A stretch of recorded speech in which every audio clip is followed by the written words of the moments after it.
नमिता रामास्वामी और मैं senior hemato oncologist हूँ Max super speciality hospital Shalimar Bagh में। आज मैं थोड़ा बहुत जानकारी देना चाहती हूँ। एक नया सेल्यूलर थेरेपी हमारा मैक्स हॉस्पिटल में अवेलेबल किया हमने। ये नया थेरेपी का नाम CAR T cell therapy, chimeric antigen receptor T cell therapy.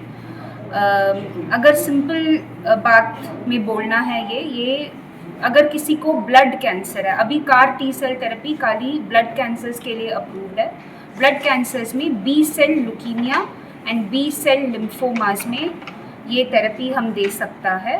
और अगर कोई मरीज़ है किसको बी सेल ल्यूकीमिया है, बी सेल लिम्फोमा है और उनको कीमोथेरेपी, इम्यूनोथेरेपी और ट्रांसप्लांट, स्टेम सेल ट्रांसप्लांट अगर फेल हो चुका है, बीमारी ख़त्म अगर नहीं हो रही है, ये कार टी सेल थेरेपी हम दे सकता है। कार टी सेल थेरेपी में हम पेशेंट का खुद की टी लिम्फोसाइट्स या इम्यून सेल्स को हम ब्लड से रिमूव करते हैं और ये सेल्स को हम जेनेटिकली मॉडिफाई करते हैं इन अ लैब। ये जेनेटिकली मॉडिफाइड सेल्स का एडवांटेज होता है, ये कैंसर सेल को अच्छा से पहचान सकता है, बेटर पहचान सकता है और कैंसर सेल्स को क्लियर कर सकता है।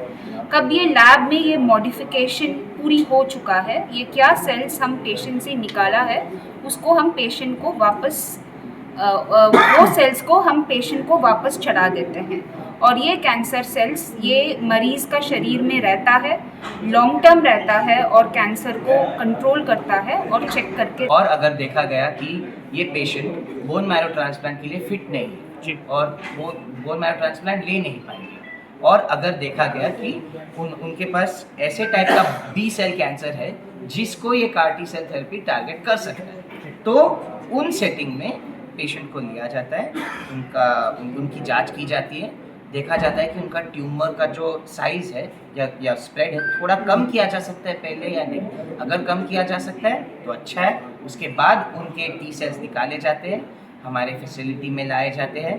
हम उन पे 19 दिनों तक मॉडिफिकेशन करके उनके सब क्वालिटी टेस्ट करते हैं। उनका मॉडिफिकेशन होने के बाद हम उन्हें ग्रो करते हैं, वापस एक सेल बैग में देके पेशेंट को दिलवा देते हैं।